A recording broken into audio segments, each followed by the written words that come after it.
So to start off this video, I would like you to try and solve this problem without a calculator, without doing any calculations on paper or in your head. I'd like you to try and solve this problem. Take a moment, pause the video, and see what you come up with. All right, so if you were astute and remembered your math with fractions, you know that if there's something in the numerator and something in the denominator, you can reduce it, essentially cancel it out. So look what I can do.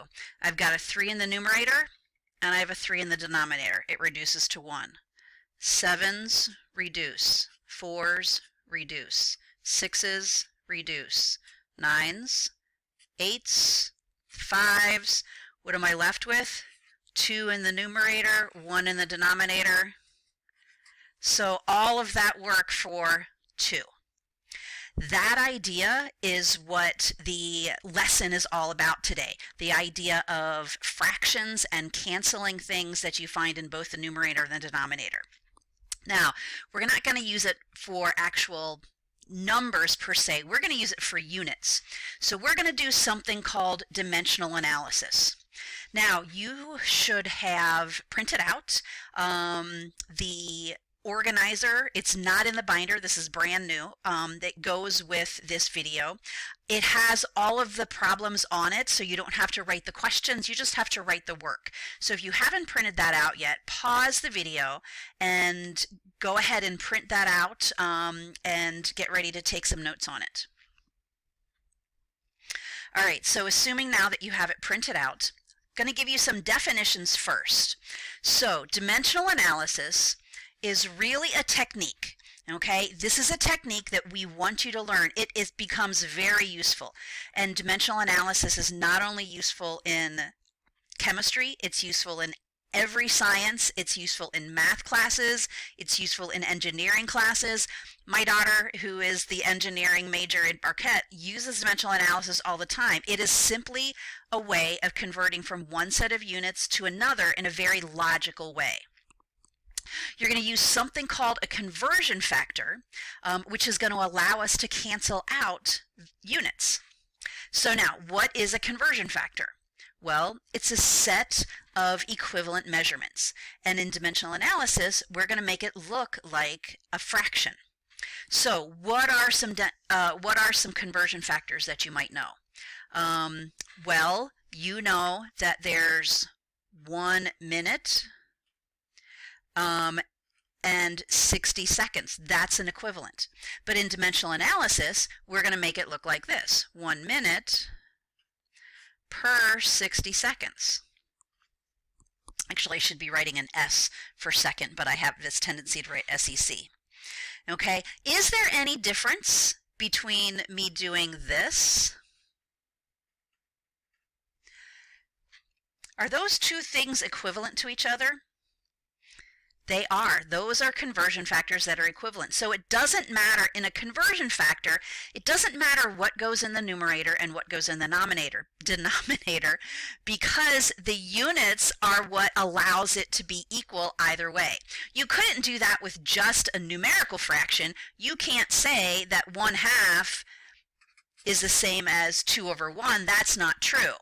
But you can say these two things are true. So you can write a conversion factor either way, and that's what makes solving dimensional analysis problems so easy when you use conversion factors, because you let the units guide you. That's going to be our mantra for dimensional analysis. Let the units guide you. If you want to say an ohm in there, afterwards be my guest, but that's our mantra. Let the units guide you. The question itself will let you know, do I have to put minutes in the numerator or do I have to put minutes in the denominator? It depends on how you're trying to cancel units and what kind of units you're trying to get to. So you know a lot of conversion factors. Hopefully you know that there's 3 feet in a yard, right? You know that there's 4 quarts in a gallon. And hopefully you know a lot of the metric conversion factors. You know that there's 100 centimeters in 1 meter, and so on and so forth. And all of these can be written just like I wrote this one. One unit on top, the other unit on bottom, doesn't matter which goes where. All right, so let's get into some of these questions using conversion factors. So the rest of the video is a bunch of sample problems that I'm going to run through. Problems are going to get more difficult as we go.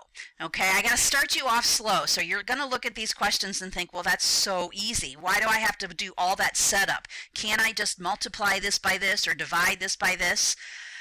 Yes, mathematically you can, but remember this is a technique that we're trying to show you in order to learn how to deal with complicated units. I can't give you complicated units to start. I got to get you into the technique. Then I can give you complicated units. So we're starting off easy, but they're gonna get more difficult. So don't quit on the videos. All right, so first question, how many minutes are equal to 273 seconds? Typically, when you do a problem like this, you want to find where's your starting point, right? So I'm going to start with 273 seconds. That's the number that I've been given in the problem. I'm trying to find minutes, but I'm starting with seconds. So 273 seconds. If you would like, if it makes you more comfortable, you're welcome to put that starting number over 1 to make it look like a fraction. Because there's nothing else with that number, it's just the numerator part that you're getting.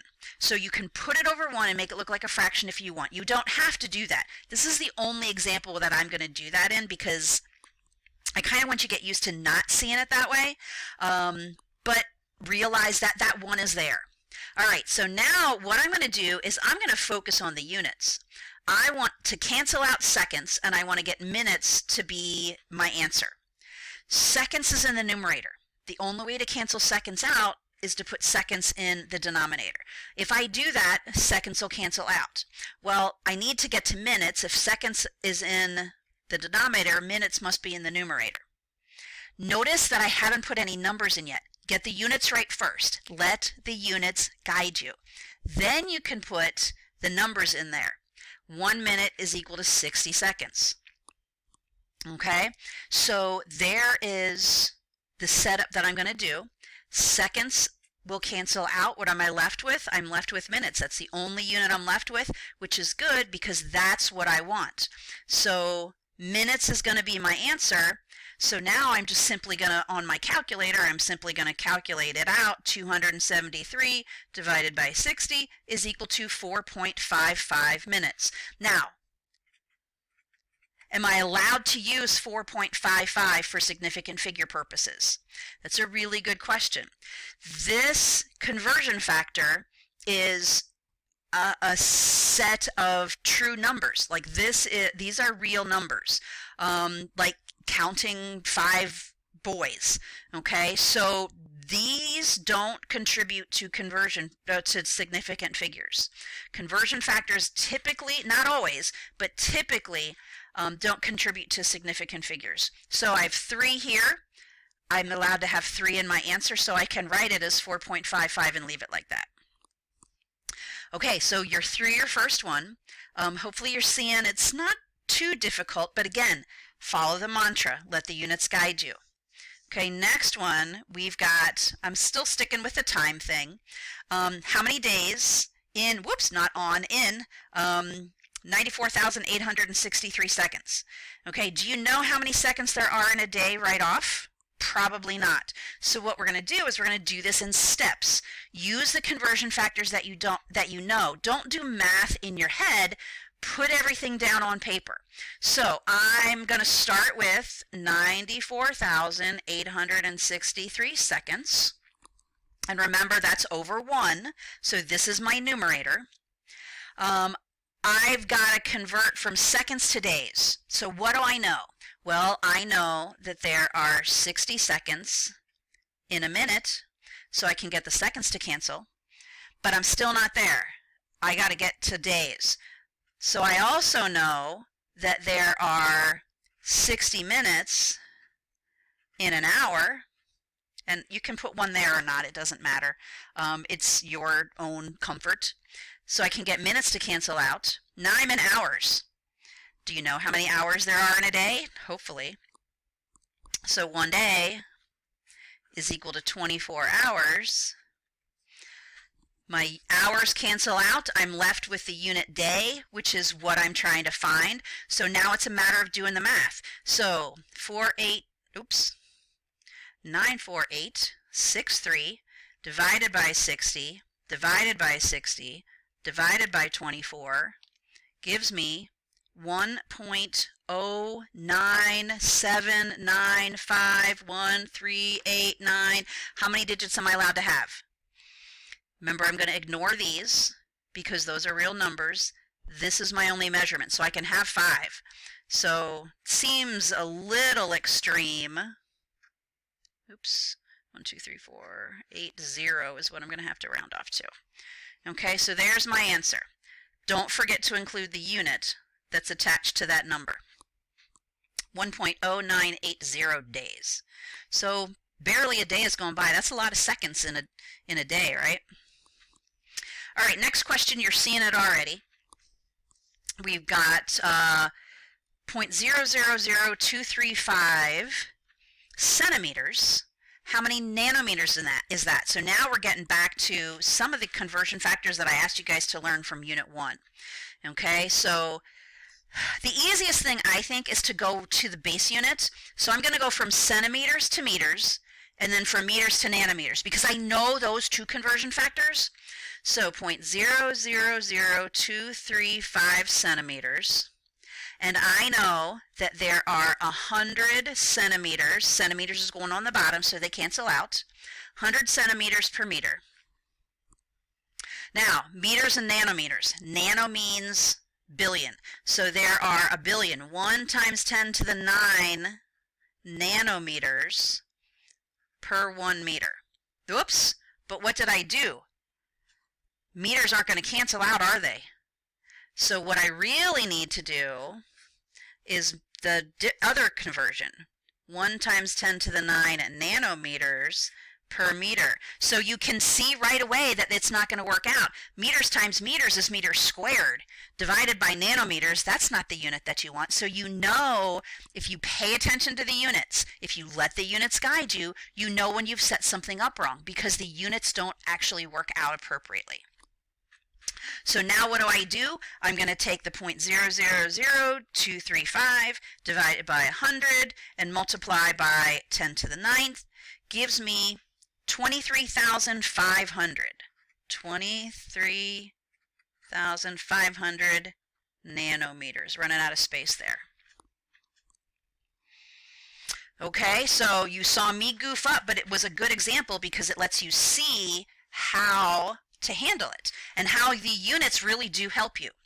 Okay, last problem in this part of the video. Again, these are the simple ones. We're going to get more complicated in the second half. So I've got 1.80 times 10 to the 5th, forgot to superscript that, microliters. Do you remember micro? Micro is 10 to the 6th. Micro is a million. Microliters to kilometers. So I'm going to go through my base unit again. So I know that there's 1 times 10 to the 6th microliters per liter. And I also know there's 1,000 liters per kiloliter.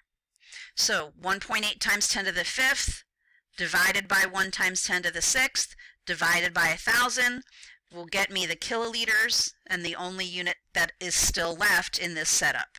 So 1.8 to the 5th divided by 1 to the 6th divided by 1,000 is 1.8 times 10 to the negative 4 kiloliters.